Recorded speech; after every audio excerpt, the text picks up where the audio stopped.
안녕하십니까. 오늘 이 시간에는요, 좀 예민한 문제, 하나님의 주권과 인간의 책임이라는 주제를 가지고 한번 공부하는 시간을 가져보려고 합니다. 하나님의 그 주권과 인간의 책임에 대해서는 그런 매우 예민한 신학적인 견해가 다양하다고 말할 수 있을 것입니다. 물론 인간의 의지, 노력, 행위 이런 것들이 구원의 조건이 되지 않는다는 그 전제 하에서 이 문제는 500년간 계속 논쟁이 되어왔던 예민한 문제였음을 부인하지 않습니다. 어떤 견해만이 옳다 이런 주장을 하기 위하여 이런 주제를 설정한 것도 아닙니다. 또 이러한 문제를 공부할 때 가장 먼저 인간의 행위와 의지로는 구원을 받지 못하며 오직 하나님의 은혜로 구원을 받는다는 점은 분명히 일단 인지해야만 할 것입니다. 자, 카톨릭으로부터 개혁을 일으켜서 나온 그 종교 개혁자들의 그 슬로건, 그 신앙적 모티브는요, 오직 믿음과 오직 은혜였습니다. 지금도 우리 기독교 개신교라고 하는 이 단체는요, 오직 믿음과 오직 은혜로 구원을 받아야만 되는 것을 항상 기억해야만 할 것입니다. 우리의 구원은요, 행함이나 의지, 수고, 노력 등으로 이루어지는 것이 아닙니다. 만일 이 인간의 그 행함이나 의지나 수고나 노력으로 구원이 이루어질 수 있다면 예수 그리스도가 이 땅에 오실 필요가 없었던 것이죠. 이러한 주장을 행위구원론이라고 합니다. 이러한 구원론은 다른 복음입니다. 사도 바울은 갈라디아 1장에서 복음을 강조하며 행함에 대해서는 다른 복음을 전하는 자는 저주를 받는다라고 말하였습니다. 하늘의 천사라도 다른 복음을 전하면 저주를 받는다라고 말했죠. 성경은 우리의 구원이 오직 믿음이며 오직 은혜라고 말합니다. 물론 믿음마저도 하나님이 주신 선물이라는 것은 말할 나위가 없을 것입니다. 행함이 아니라 믿음으로 구원을 받는다는 자체가 하나님의 값없은 은혜가 될 것입니다. 자, 그렇다면 구원에서 수동적이라는 것은 곧 사람에게 의지와 노력을 포함하여 믿음의 책임조차 전혀 필요하지 않다. 우리는 구원에 대해서 완전한 수동이다라고 말해야만 될까요? 그렇다면 우리는 성경도 읽을 필요가 없고 교회도 다닐 필요가 없죠. 자, 아무것도 할 필요가 없습니다. 나아가서는 전도도 할 필요가 없다고 말해야 돼요. 자, 이렇게 극단적인 주장을 할 필요는 없다는 겁니다. 우리 하나님의 예정과 인간의 의지에 대해서 거의 2000년 동안 수많은 사람들이 그 주장을 해왔습니다. 물론 이 사람들의 저는 발끝도 쫓아가지 못할 사람들이겠지만은, 물론 이 사람들을 공부하고 연구하고 한 그러한 전문적인 지식도 저는 갖고 있지 못했습니다. 이 펠라기우스가 있었죠. 이거를 이제 펠라기우스를 따르는 사람들을 펠라기안이라고도 하고 세미 펠라기안이라고도 합니다. 또 이 제임스 알미누스, 이 사람들을 따르는 사람들은 알미니안 이렇게 얘기하죠. 또 이 감리교의 존 웨슬레, 요한 웨슬레, 이것을 웨슬레안이라고도 얘기합니다. 그 다음에 이 장로교에서도 약간 진보적인 장로교에서는 칼 바르트, 이거를 이제 온건 켈비니즘이라고도 하고 수정 켈비니즘이라고도 합니다. 그 다음에 존 켈빈, 이 존 켈빈도 단일한 그런 사상을 가진 것은 아니에요. 켈비니즘이라고 하죠. 또 후택설이 있고 전택설이 있고. 자, 우리가 이것을 분류하다 보면요, 아마 수십 가지의 분류를 할 수 있을 것입니다. 자, 이 대표적인 저희가 성경 구절을 가보고 한번 공부하는 시간을 한번 가져보려고 합니다. 합력하여 선을 이룬다. 이 성경 구절이 있죠. 로마서 8장 28절입니다. 우리가 알거니와 하나님을 사랑하는 자, 곧 그 뜻대로 부르심을 입은 자들에게는 모든 것이 합력하여 선을 이루느니라. 자, 이런 게 있어요. 여기 이 성경 규절의 주어는 뭐냐면 모든 것입니다. 모든 것. 사람이 주어가 아니에요. 여기서 우리가 알거니와 하나님을 사랑하는 자. 자, 이것은 뭐죠? 하나님을 사랑하는 자. 능동형이죠. 그런데 곧 그러니까 같은 말이에요. 그 뜻대로 부르심을 입은 자. 여기서는 그러니까 수동형이에요. 다시 말해서 하나님을 사랑하는 자가 곧 그 뜻대로 부르심을 입은 자들이라는 거예요. 본문에 대해서 성도들이 그 힘을 합쳐서 노력하여 선을 이룬다. 이렇게 뭐 해석하는 견해들도 있어요. 또한 하나님이 그 뜻대로 선을 이루어 나간다. 이렇게 그 해석하는 견해도 있습니다. 심지어 그 교단의 신학적인 견해에 따라서 하나님의 주권적인 통치를 좀 더 강조하는 사람들은 후자로 해석하기도 하고요. 인간의 책임적인 의지의 측면을 강조하는 사람들은 전자로 해석하기도 합니다. 또 절충적인 그 해석을 하는 사람들도 있고요. 또 본문을 직역하면은 모든 것들이 선을 위해 함께 협력한다, 합력한다 이런 그 의미가 되고 와서 모든 것이 주어가 됩니다. 영어 성경은 all things together, all things work together 이렇게 되어 있어요. 본문에서 모든 것이라는 개념은 성도들에게 일어나는 고난과 기쁨을 비롯한 결과도 포함되겠지만 이 세상의 피조물과 자연세계까지 모두 포함될 것입니다. 이 모든 것들이 하나님의 선하신 뜻대로 합력하게 될 것이다. 이런 의미를 갖는 거죠. 본문에서 두 가지 종류의 사람이 언급되는데 하나님을 사랑하는 자 who love God 또 하나님의 뜻대로 부르심을 받은 자 수동형이죠. who are the called according to his purpose 이렇게 되어 있습니다. 그러나 이 두 유형의 사람들이 서로 다른 형태를 구별하는 것이 아니고 동일한 형태의 그 유형의 사람들을 서로 다르게 표현한 것밖에 없어요. 하나님을 사랑하는 자들은 사람이 주어가 되는 능동형이고 하나님의 뜻대로 부르심을 자들은 하나님이 주어가 되는 수동형이 되는 거죠. 자, 공동번역은 하나님을 사랑하는 사람들, 곧 하나님의 계획에 따라 부르심을 받은 사람들에게는 모든 일이 서로 작용해서 좋은 결과를 이룬다는 것을 우리가 압니다. 표준세 번역도 하나님을 사랑하는 사람들, 하나님 뜻대로 부르심을 받은 사람들에게는 모든 일이 서로 협력해서 선을 이룬다. 현대인의 성경 하나님을 사랑하고 그분의 계획대로 부르심을 받은 사람들에게는 모든 일이 유익하게 된다는 것을 우리가 알고 있습니다. 자, 한글 성경은 모든 일로 주어로 번역했죠.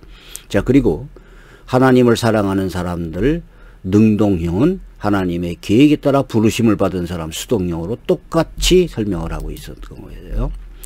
자, 영어 성경은 조금 다릅니다. 영어 성경 킹 제임스는 all things라고 여기 all things work together 이렇게 이제 all things를 주어로 했고 NIV 성경은요 God works for the good of the 이렇게 되어 있어요. 그래서 킹 제임스는 all things가 주어고 NIV는 God을 주어로 번역을 했습니다. 하나님의 입장에서 볼 때는요 하나님이 주어가 되는 구절에서는 하나님은 미리 정하신 그들을 부르시고 의롭다 하시고 영원하게 하세요. 여러분들 자주 잘 아시는 로마서 8장 30절은 미리 정하신 그들을 또한 부르시고 부르신 그들을 또한 의롭다 하시고 의롭다 하신 그들을 또한 영화롭게 하셨느니라. 자, 이렇게 그래서 이 하나님의 주권을 강조하는 그러한 신학에서는 이 성경 구절을 많이 인용하죠.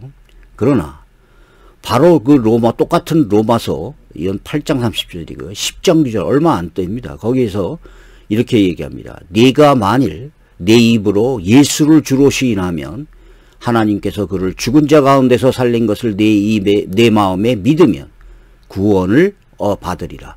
사람이 마음으로 믿어 의에 이르고 입으로 시인하여 구원에 이르느니라. 이렇게 얘기를 해요. 물론 인간의 의지나 인간의 노력만으로 그 구원을 얻는다는 것은 아닙니다. 이것도 그거는 잘못된 주장이에요.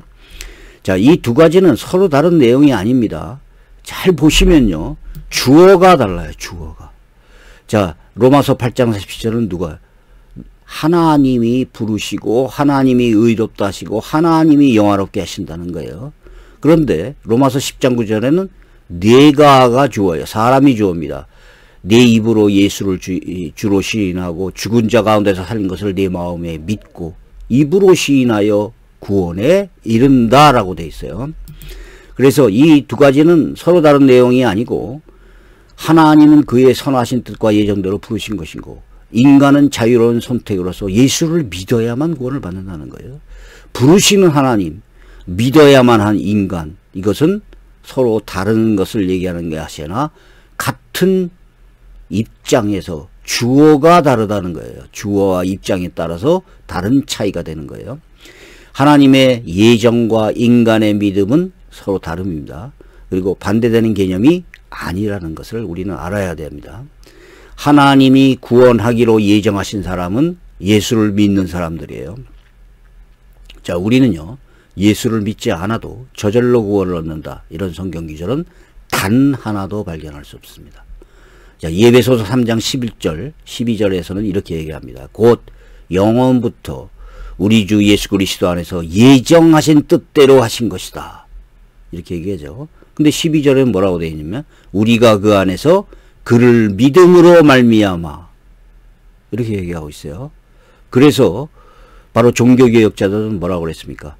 오직 은혜, 오직 믿음, 두 가지를 다 얘기한 거예요. 자, 구원은 은혜이냐 믿음이냐.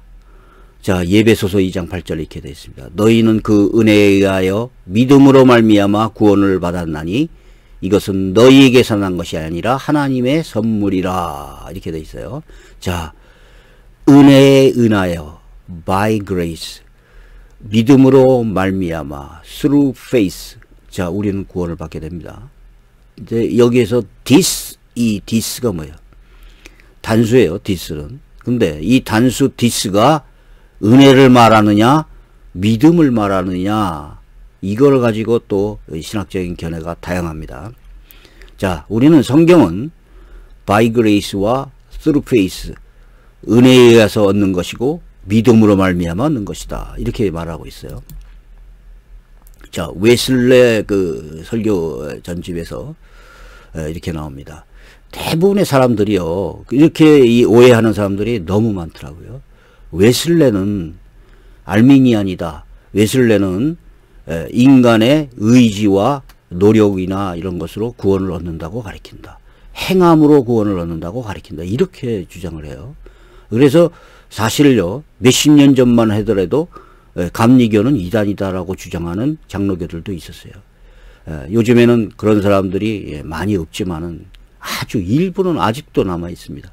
근데 이 사람들은요, 웨슬레 신학에 대해서 성경책을, 신학책을 단 한 권도 읽어보지 못한 사람들이에요. 웨슬레 신학에서는 절대로 그렇게 가르치지 않습니다. 자, 웨슬레 제 설교 전집, 한국 웨슬레 학회에서 나온 책이에요. 믿음도 구원도 하나님의 선물이며 그 어느 것도 인간에게서 오는 것이 아니다. 믿음은 하나님께서 값없이 주시는 선물이요, 분에 넘치는 선물이다.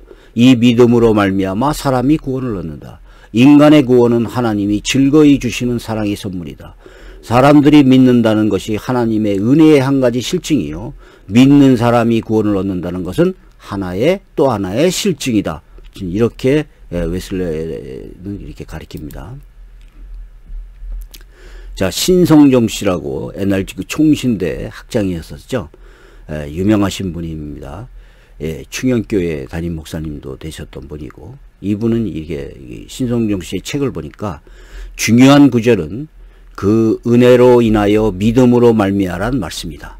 이것에 대하여 두 가지 견해가 있다. 첫째, 루터와 웨슬레는 믿음으로 말미암는 말에 강조를 두고 우리의 구원은 믿음에 있다고 강조했다. 둘째로, 켈빈은 그 은혜로 말미암는 말씀에 강조점을 두고 우리의 구원은 하나님에 있다고 주장한 것이다. 나의 견해는 구원의 근원은 하나님의 은혜고, 그러나 그 구원을 받아들이는 것은 우리의 믿음이란 손에 있다고 보는 것이 옳다고 본다. 절충설을 주장했어요. 자, 은혜와 믿음을 둘 중에서 하나의 선택만이 옳다고 분리하여 주장하는 것은 아주 잘못입니다. 저는 잘못이라고 분명히 말할 수 있어요. 오직 은혜만으로 구원을 얻는다. 그러면 우리는 예수를 믿지 않아도 구원을 얻는다라고 얘기를 해야 돼요. 그런데 이런 성경 기전은 찾아볼 수 없어요. 또 우리가 믿음으로만 우리가 구원을 얻는다. 하나님의 은혜가 아니다. 이렇게 되면 예수 그리스도가 오실 필요가 없는 것이죠. 어느 한쪽을 강조하는 것은 어떤 그 견해, 신학적인 견해라고 인정할 수 있지만, 그러나 어느 한 가지만 옳다라고 하면은 안 된다는 거예요. 자, 박윤선 씨, 뭐 개혁주의 신학자로서 유명하신 분이죠. 은혜로 인하여 믿음으로 말미암아, 이 말씀은 인간이 구원을 얻을 방편의 두 가지 요소를 가리킨다. 은혜는 하나님 편에서 주신 것이고 믿음은 인간 편에서 가질 태도이다. 그러나 이 믿음도 하나님이 주신 선물인 사실이 아래 말씀이 밝힌다. 이 점에 있어서 명심할 것이 있다. 곧 믿음으로 말미암아라는 말은 믿음, 그것이 어떤 공로라는 의미가 아닌 사실이다. 믿음은 받는 태도인 뿐이고 공로나 의의가 아니다. 인간이 구원받는 데 있어서 공로와 의의는 예수 그리스도 뿐이다. 이렇게 얘기합니다. 이분은 이제 아주 개혁주의자, 그 신학자시죠. 자, 여기에 이것을, 바로 이것에서 은혜라고 하는 사람도 있고, 믿음이라고 하는 사람도 있어요. 또, 은혜와 믿음을 포괄한다는 사람도 있습니다. 근데 이제 문법적으로 보면 이제 단수예요. 그러나 마틴 로이드 존스 목사는 믿음이라고 부정합니다. J.A. 벵겔 믿음이라고 말합니다. 켈빈 알포드 메이어는 구원이라고 주장해요. 구원. 은혜도 아니고 믿음도 아니고 구원이다. 또 이것은 믿음으로 구원받은 사실을 뜻한다. 이런 사람들이 있는데 웨슬레 매튜 헨리입니다. 그래서 학자들마다 무엇을 강조하느냐에 따라서 그 견해의 차이가 약간 나요. 자, 옥스포드 원어대전을 제가 한번 살펴보겠습니다. 자, 본문에 이것이 무엇을 가리키는지에 대해서는 크게 세 가지 견해가 있다. 첫째, 하나님이 구원하신 행위만을 가리킨다는 견해이다. 이 견해는 이것에 해당하는 중성 지시대명사인 투토가 여성 명사인 믿음을 포함할 수 없다고 보는 견해이다. 로버트스는 이 점에 근거해서 하나님께서 구원하신 행위만 하나님의 선물이고 믿음은 인간의 몫이라고 주장한다. 그러나 지시대명사가 선행사와 반드시 일치해야 되는 것은 아니므로 그의 주장은 문법적으로 입증되지 못한다. 그리고 둘째, 믿음만을 가리킨다는 견해이다. 이는 지시대명사 투토가 가장 가까이 위치하는 선행사 믿음을 가리키는 것이라고 보는 것이 자연스럽다고 보는 견해이다. 이 견해를 따르면 본문은 이 믿음조차도 하나님의 선물이다라는 의미가 되어 구원받은 믿음을 자랑하지 못하게 하는 하나님의 뜻에 부합해 보인다. 그러나 지시대명사가 반드시 한 단어만을 선행사로 가져야 한다고 보기에는 문맥상 설득력이 약하다. 셋째, 은혜로 구원하신 행위와 그것을 받는 믿음은 모두 가리킨다는 견해이다. 이는 대명사가 앞 문장 전체를 수식할 경우 중성 대명사인 투토로 받을 수 있으며 이것이 지시하는 대상이 은혜의 구원 행위와 믿음을 모두 포함한다는 견해이다. 핸드릭슨이라는 사람이 이렇게 주장했다고 그러죠. 문맥상으로 볼 때 이 견해가 가장 자연스러우며 가장 많은 지지를 받는다. 뿐만 아니라 신약 성경 전체 문맥을 보더라도 이것, 즉 하나님의 선물은 하나님의 구원과 동시에 우리 믿음까지도 포함한다. 한편 선물에 해당하는 그 도론이라는 단어는 값없이 주어지는 것을 가리킨다. 이는 하나님이 주시는 구원과 그 구원을 받는 수단인 믿음이 하나님께서 인간에게 값없이 주신 것임을 뜻한다. 자, 이것은 믿음과 그 하나님의 구원, 이것을 모두 다 포함한다. 이렇게. 그래서 이것이라는 것은 단수로 되어 있지만 그 믿음이냐 행위냐 뭐 이런 것이 아니라, 믿음이냐 은혜냐 이런 것이 아니라 그 문장, 이 문장을 뜻한다. 이렇게 본다는 거죠. 그리고 이것이 가장 보편적인 견해라고 되어 있습니다. 자, 세 번째 성경 구절 되겠습니다. 이것도 많이 이 개혁주의자들이 인용하죠. 토기와 질그릇, 이거 많이 인용합니다. 이것은 하나님께서 하고자 하시는 자를 긍휼히 여기시고 하고자 하시는 자를 완악하게 하시느니라. 내가 말하기를, 그러면 하나님이 어찌하여 허물하시느냐, 누가 그 뜻을 대적하느냐 하리니, 이 사람아 네가 누구이기에 감히 하나님께 반문하느냐. 지음을 받은 물건이 지은 자에게 어찌 나를 이같이 만들었다 말하겠느냐. 토기장이가 진흙한 덩이로 하나는 귀 있을 것을 하나는 천 있을 것을 만들 권한이 없느냐. 자, 이 성경 기절은요, 하나님의 절대 주권과 하나님의 통치를 강조하는 것이 분명합니다. 그래서 많은 개혁주의 그 신학자들이 이 성경 기절을 인용하면서 하나님의 뜻대로 하신다라고 하는 절대 주권을 얘기합니다. 그런데 또 개혁주의자들은 이걸 또 잘 인용하지 않고요. 또 인간의 책임을 강조하는 분들이 또 이걸 또 인용하는데 디모데후서 2장 20절에 똑같이 나옵니다. 뭐냐면 큰 집에는 금 그릇과 은 그릇뿐 아니라 나무 그릇과 질 그릇도 있어서 귀하게 쓰는 것도 있고 천하게 쓰는 것도 있나니 그러므로 누구든지 이런 것에서 자기를 깨끗하게 하면 귀 쓰는 그릇이 되고 거룩하고 주인의 쓰심을 합당하여 모든 선한 일에 준비함이 되리라. 자, 여기 성경에서는 뭐라고 얘기합니까? 자기를 깨끗이 하면 귀 쓰는 그릇이 된다. 이렇게 얘기를 해요. 자, 성경이 어느 한 부분만 가지고 하나의 얘기를 하면 안 된다는 거예요. 성경은 이런 규절도 있고 저런 규절도 있어요. 이것을 우리가 진리의 양면성이라고도 합니다. 또 하나님의 주권을 강조하는 성경 규절 있죠. 이것도 개혁주의자들이 많이 인용합니다. 참새 2마리가 한 앗사리온에 팔리는 것이 아니냐. 자, 아버지께서 허락지 아니하시면 그 참새 1마리도 땅에 떨어지지 않는다는 거예요. 자, 그런데 너희에게는 머리털까지 다 세신 바가 되었으니 두려워하지 마라. 자, 이런 그 하나님의 주권을 강조하는 성경 규절이죠. 또 에베소서 1장 11절에 이게 나옵니다. 모든 일을 그 마음의 원대로 역사하시는 자의 뜻을 따라 우리가 예정을 입어 그 안에서 기업이 되었나니. 자, 이것도 똑같은 규절이에요. 하나님의 주권을 얘기하는 규절입니다. 자, 이런 거 많죠. 에베소서 1장 4절 5절 창세전에 그리스도 안에서 우리를 택하사. 자, 그 기쁘신 뜻대로 우리를 예정하사 예수 그리스도로 말미암아 자기의 아들들이 되게 하셨으니. 자, 이 규절 나오죠. 에베소서 3장 11절 영원부터 우리 주 예수 그리스도 안에서 예정하신 뜻대로 하신 것이라.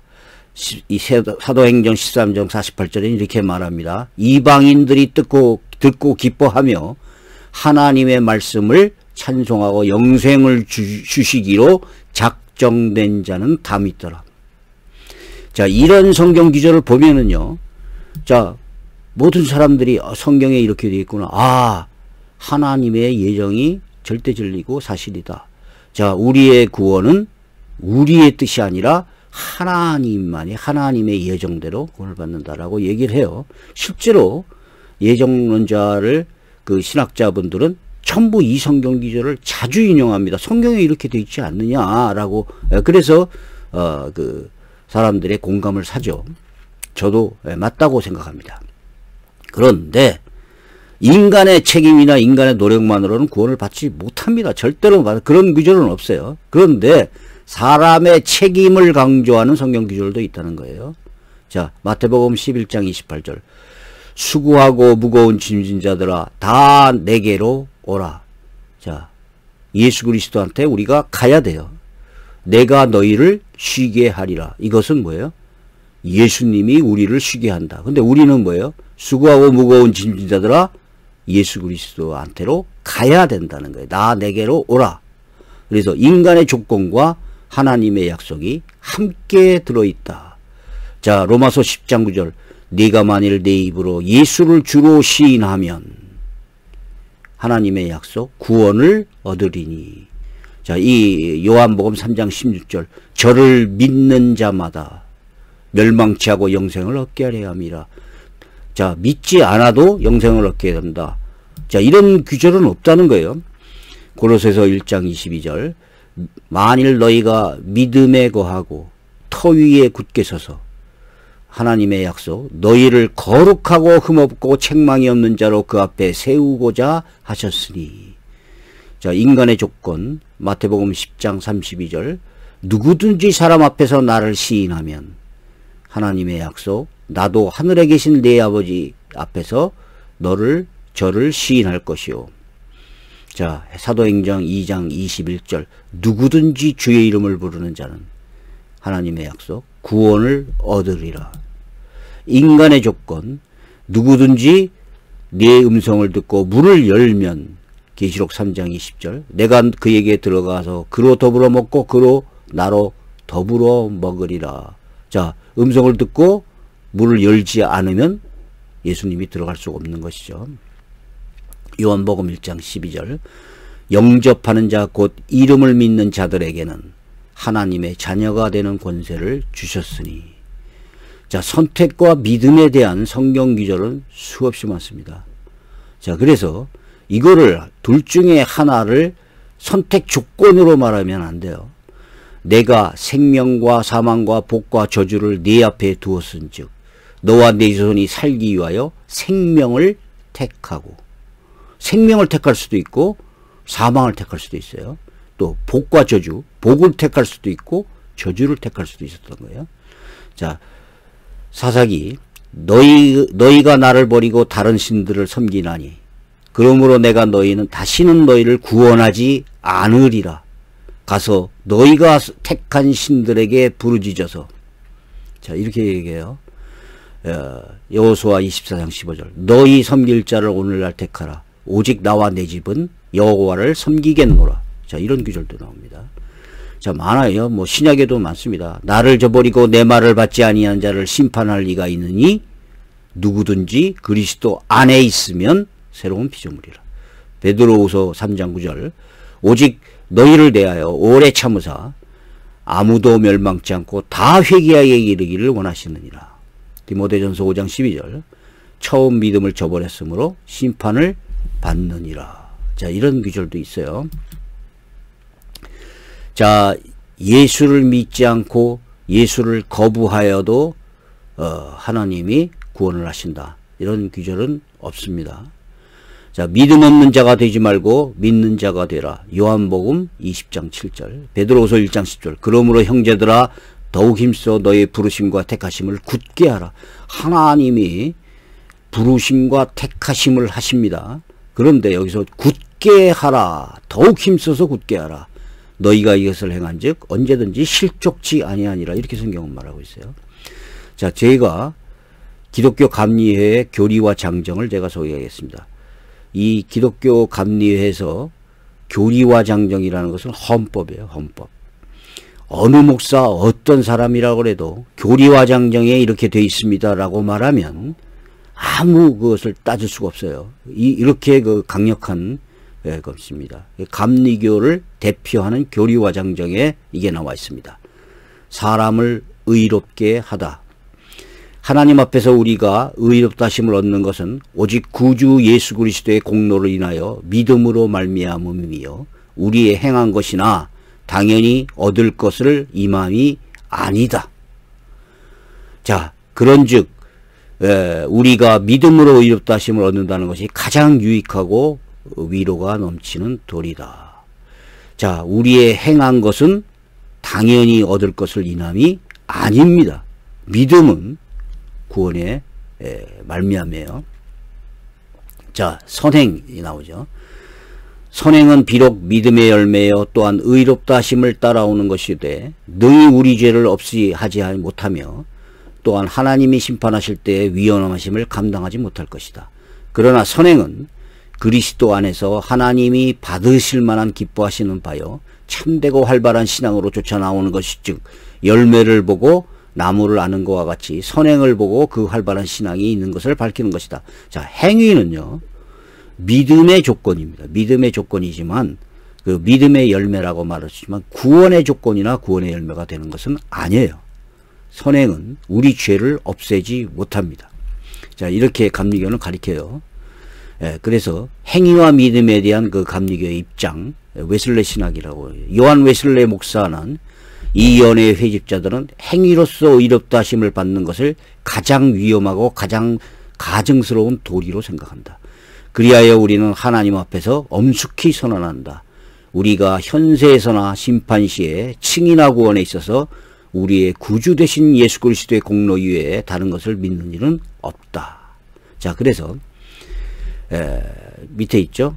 선행은 어디까지나 부분적으로나 전체적으로나 우리가 구원을 얻는 데 있어서 우리의 공로가 된다거나 그 보상이 될 수는 없다.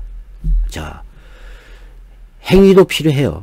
그 다음에 믿음도 필요합니다. 그런데 믿음은 구원의 조건으로서 필요하지만 행위는 그 공로나 보상이 될 수 없다는 거예요. 그래서 행위로 구원을 얻는다, 행위로 의롭다함을 얻는다는 것은 가장 위험하고 가증스러운 것이다 라고 해요.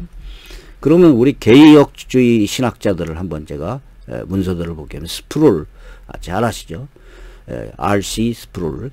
우리가 하나님의 주권과 인간의 의지라는 문제 앞에 섰을 때 싸울 것인가 도망할 것인가는 딜레마에 빠지게 된다. 그러나 인간의 자유와 하나님의 주권이 참으로 상호 모순이라면 우리는 둘 중에 하나는 버려야 된다. 자, 둘 중에 어느 것이 옳으냐 이렇게 생각하면 안 된다는 거예요. 그러면 둘 중에 하나는 버려야 되는 거죠. 하나님이 주권자가 아니라는 것도 안 되지만 인간이 자유롭지 못한다고 해도 모순이다. 다행히 하나의 대안이 있는데 우리가 그것을 상호 모순이 아니라는 것을 보여주면 모두 지킬 수가 있다. 인간의 가족을 통해서 유추할 때 나에게도 자유로운 의지가 있고 자녀에게도 자유로운 의지가 있다. 그 의지가 충돌할 때 자녀의 의지를 나는 통제하는 권해가 있다. 자, 이렇게 비유했어요. 어떤 어린 우리 자녀가 있는데, 자, 공부를 하라. 안 해요. 또 뭐 단 것만 먹으려고 그래요. 만일 이랬을 때 그걸 먹지 말아라 라고 하죠. 근데 그 자녀는 자기 자녀의 의지대로 합니다. 근데 우리는 그것을 통제하죠. 그것도 어른으로 자라게 되면 통제하기가 상당히 어렵겠죠. 자, 이런 식으로 비유를 하는 거예요. 루이스 볼컵, 뭐 유명한 개혁주의자죠. 세계 안에는 자연 세력이나 인간 의지와 같은 원인들이 있다. 하나님이 그들로 하여금 행동하도록 고무하시며 매 순간마다 동행하시고 또 이 행동을 효과 있게 하신다. 이러한 일은 하나님이 한 부분을 또 인간이 다른 한 부분을 분담하고 있다라고 하는 생각은 잘못이라는 거예요. 하나님은 그의 모든 창조물과 합력하시며 그들의 일을 정확하게 하신다. 하나님은 선을 위하여 악을 제압하시는 것이다 라고 얘기하고 있어요. 이거 분담한다 이렇게 얘기하면 안 됩니다. 하나님의 주권과 인간의 자유는 우물 속에 있는 밧줄과 같다. 표면에서는 그것들이 분리된 것처럼 보이지만 우물 바다의 어둠 속에서는 함께 올라온다. 자, 이 밧줄은요, 인간이 그 밧줄을 끌어올리죠. 위로 올라갑니다. 그런데 이 두레박은 어떻게 됩니까? 두레박은 만유 인력의 법칙에 의해서 땅으로 향하고 있어요. 그래서 이 밧줄을 두레박에다가 묶고서 이걸 당기면 함께 올라온다는 거예요. 이것을 롤레이드라는 사람이 이렇게 얘기했습니다. 자, 호크마, 안토니 A. 호크마. 이 사람은 뭐 개혁주의 3대 그 학자 중에 하나죠. 이분이 쓴 책을 좀 길게 묘사를 해보겠습니다. 여기서 우리가 다루려는 것은 우리의 역설, 서로 모순되는 것처럼 보이는 두 사상의 조화라 부를 수 있을 것이다. 성경적 진리의 두 국면, 즉 하나님이 우리를 새롭게 성화시킨다는 사실과 동시에 우리도 우리의 거룩함을 온전하게 함으로써 우리의 상황을 이루어 나가야 한다는 사실은 불가능해 보인다. 더욱이 하나님이 우리의 삶에 대한 전적 주권을 갖고 계시며 그러기에 우리의 삶을 그에 따라 그 뜻에 따라 인도한다는 사실. 그럼에도 불구하고 우리는 삶의 결정들을 해야 하며 그 결정들에 대한 책임을 져야 한다는 사실을 하나로 일치한다는 것은 더욱 불가능해 보인다. 자, 그러나 성경은 이러한 두 사실을 모두 가르치고 있기 때문에 외견상 분명히 모순되어 보이는 두 사실이 진리임을 믿어야 한다. 자, 인간의 책임, 하나님의 주권. 자, 이것이 둘 중에 하나 택한다는 것도 아니고요. 같이 이루어 나가는 거예요. 그래서 하나님은 우리의 삶을 그의 뜻에 따라서 인도하신다는 거예요. 그래도 우리는 자유롭게 우리의 삶을 결정을 해야 된다는 거예요. 근데 이 두 가지 사실이 진리예요. 하나가 모순이 아니라는 거예요. 또 계속해서 얘기합니다. 자, 왜 이 책을 제가 인용했냐면 여기서 그 안토니 후쿠마가 켈빈의 견해를 여기서 인용하고 있어요. 많은 개혁주의 신학자들에 의해서 이러한 역설적인 진리의 수용 필요성이 인정되어 왔다. 칼빈이 그러한 이해의 하나다. 노이 박사가 이 문제에 대한 칼빈의 입장을 잘 대변하고 있다. 칼빈은 성경 안에서 개별적으로 분명한 진리이지만 서로 연결시켜 놓으면 논리적으로 맞지 않는 곳이 있음을 인정하면서 그는 기꺼이 이러한 모순되어 보이는 부분을 연합시키려고 했다. 왜냐하면 이 두 가지 측면이 모두 성경에 나타나 있음을 칼빈이 발견했기 때문이다. 자, 하나님의 주권, 인간의 책임. 자, 이것을 따로따로 본다면 서로 모순되고 서로 상반됩니다. 그런데 이거를 서로 연결시켜 놓으면 논리적으로는 이해가 안 가요. 그런데 성경은 이 두 가지가 모두 나타나 있다는 거예요. 이것을 켈빈이 인정하고 있었어요. 이것을 안토니 후쿠마가 자기 책에서 묘사하고 있죠. 자, 다시 해서 이제 제임스 페커의 견해를 또 이루고 있습니다. 인용하고 있습니다. 영국 국교회의 개혁주의 신학자인 제임스 페커는 이 문제에 대해서 다음과 같은 의미 있는 논평을 하였다. 하나님의 주권과 인간의 책임성은 성경에서 우리에게 동일하게 똑같이 가르쳐주고 있으며 때로는 한 본문 속에 나란히 같이 나타나 있기도 하다. 그러기에 이 두 가지 측면은 동일한 신적 주권에 의해서 우리에게 보증되고 있으며 그러므로 이 둘은 진리이다. 이 둘은 함께 지켜져야 하며 서로 상반되게 다뤄져서는 안 된다. 인간은 비록 하나님에 의해서 지배를 받고 있으나 그의 책임성 있는 도덕적 행위자이다. 또한 인간은 책임성 있는 도덕적 행위자이지만 동시에 하나님에 의해서 지배를 받는다. 하나님의 주권이 하나의 실체라면 인간의 책임성도 하나의 실체라는 것이에요.